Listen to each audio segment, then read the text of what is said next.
I want to thank everyone that watched that video that I put up yesterday about why I'm anti-lottery, and especially thank you to, I think there was 9 of you that personally texted me or emailed me back saying how much you appreciated all the stats, all the work that I put into that video yesterday, and how you'd like to see some more stats on the draft and why the lottery doesn't necessarily mean you're gonna be awesome.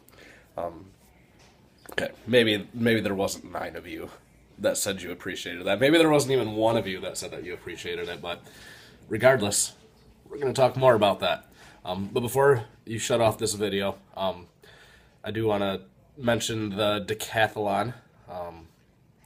I think that that's a fantastic idea. I don't necessarily think that we need to tie that into paying for the trophy, because physical ability doesn't really lead to fantasy ability. So that's my thoughts on it. If someone wants to put that together, I'm not going to put that together. I would be more than willing to be a participant for some nice bragging rights or something, but I don't think it should be tied into the dynasty and paying and all that. If you think otherwise, comment below. But yeah, you'll probably get a few more videos in the next 10 days or so, dealing with the new owners yet. I'm slowing way back on pushing them because, yeah, Brian is my voice of reason sometimes, and there is a lot involved in this league, and I cannot expect them to understand everything right away. So they should be allowed to take their time. There may be some, what's the word I'm looking for? Bookkeeping stuff that needs to take place technically in the off season. But for the most part, if you don't want to trade with people in your division, it's probably not going to happen before the Super Bowl. What else? Yeah, hopefully we'll have. Hopefully Bork will pick his team before the Super Bowl, so we at least know what everyone's team looks like. And yes, you can trade right now. Obviously, you just can't trade with Bork or Laurie. But yeah, let's jump back into the draft. What I did today was I figured out first who got unlucky in the draft, and then second who just had bad drafts, who had good drafts. And how I determined if someone got unlucky was if I took all of their original draft picks and whoever got drafted one spot before them, if they scored a ton more points than the guy that they ended up with. For example, back in 2010, I believe, Chris drafted Montario Hardesty. If he was one spot earlier, he could have grabbed Mike Williams. Obviously, Mike Williams' much more productive career to this point than Montario Hardesty. I don't think Hardesty's in the league anymore. But Chris was hurt by the fact that he had draft pick number 6 as opposed to draft pick number 5. So there was obviously quite a few examples of where a guy that got drafted one spot in front of someone else did outperform the guy drafted after that person. But there was a few people that got a little bit unlucky on that front. Usual disclaimer, what I mentioned yesterday, small sample size, so on a lot of these things, so maybe these results aren't 100% accurate, but there are some interesting trends here.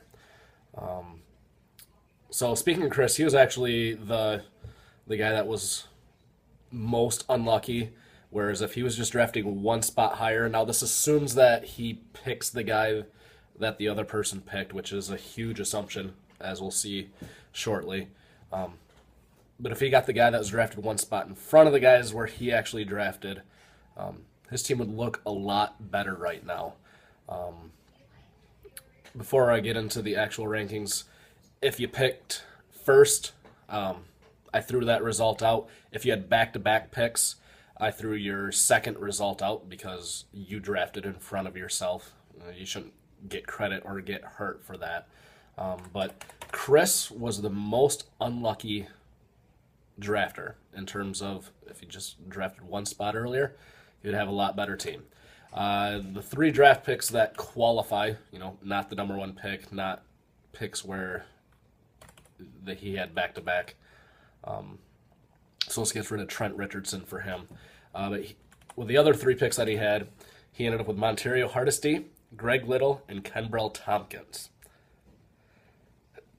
Not exactly guys that have lit the world on fire. If he drafted just one spot earlier, he could have ended up with Mike Williams, A.J. Green, and Cordarrelle Patterson. One spot, it can make a huge difference. And Chris was by far the most unlucky.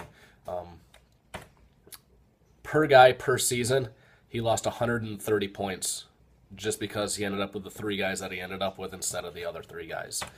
Next on the list, we're going to talk a little bit about Mark today, and he's not even here to defend himself anymore. Mark/Andrew. And I was actually a little shocked. They've only had, as a franchise, they've only had 2 total draft picks. So they just kept trading their picks away.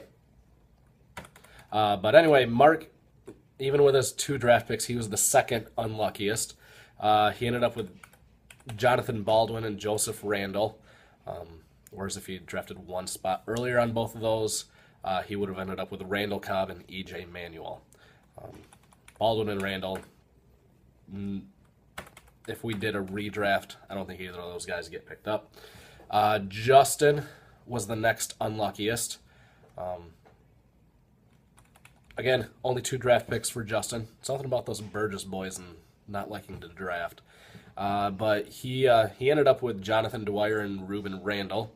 Whereas if he drafted one spot earlier, he would have had Demaryius Thomas and David Wilson.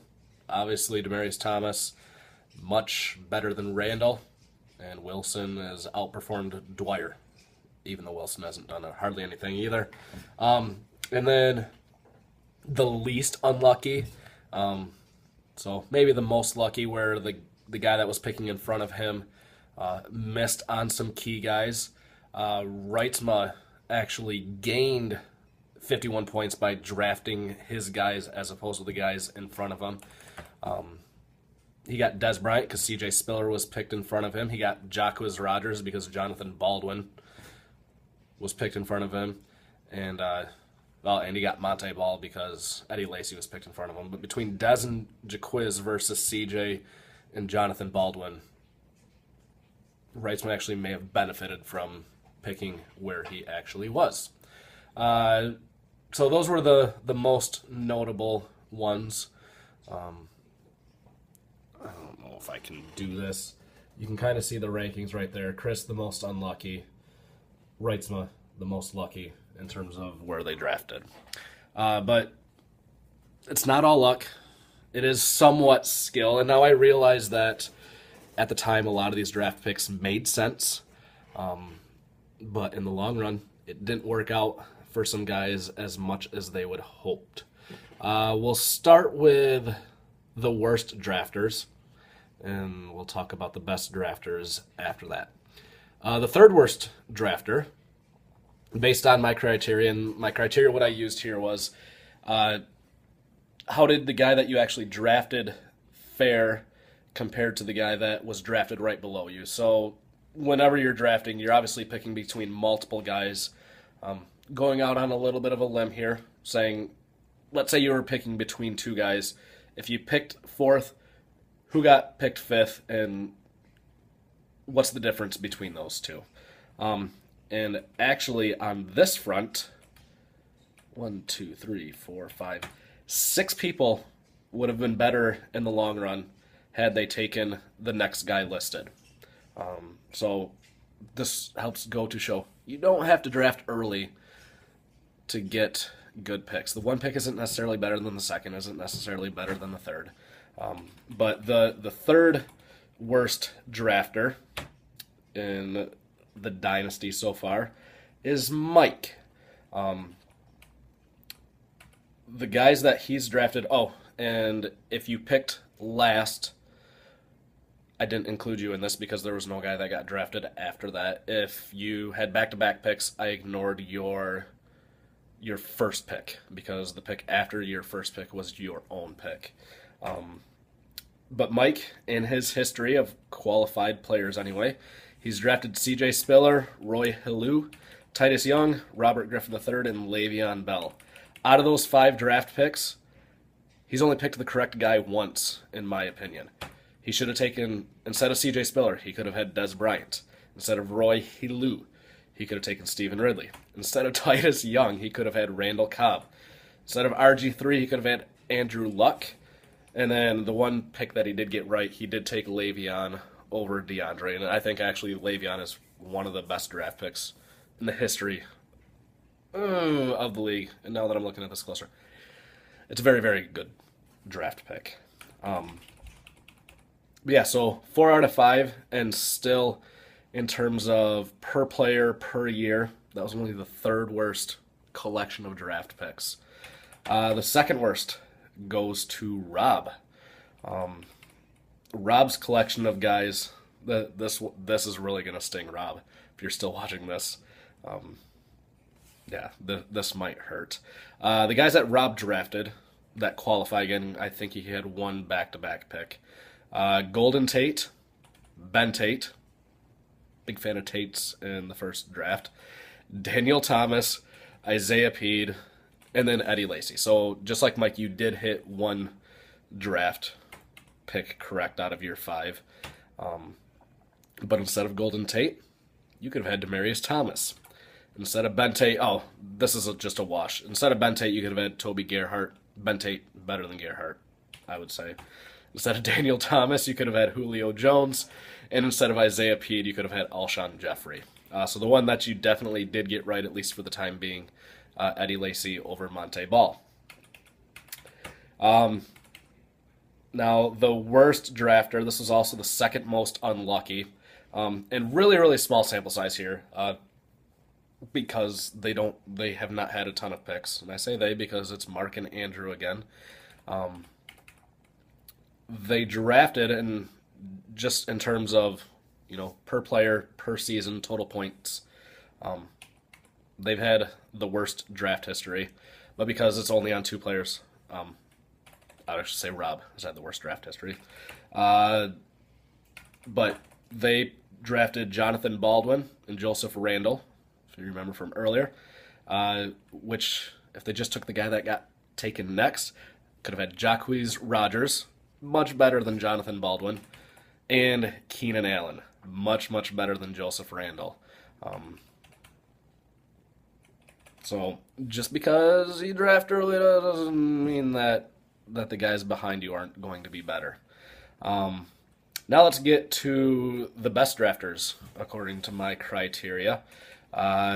Again, throwing out any times that you had the last pick or if you had back-to-back picks, just based on who you drafted compared to the guy that got drafted next. I'm the 4th best drafter. I picked up Blackman instead of Robert Griffin, and actually all 3 of these that qualify were in the same draft because I picked 12th the first 2 years. I don't know if you guys remember this, but I won the first 2 years of the dynasty and therefore picked last. So I picked Blackman instead of Griffin, and then Griffin got selected instead of Andrew Luck, which worked out well for me. I picked Andrew Luck instead of Michael Floyd. Michael Floyd got picked instead of Kendall Wright. That's basically a wash right now. I like Kendall Wright going forward. And then I picked Kendall Wright instead of David Wilson. So all 3 of those, I think, it worked out in my favor. RG3 might score more points than Justin Blackman because he's a quarterback, because Blackman is one of those away from being kicked out in perpetuity, although he's not on my team anymore anyway. But in terms of the draft, the formula that I used,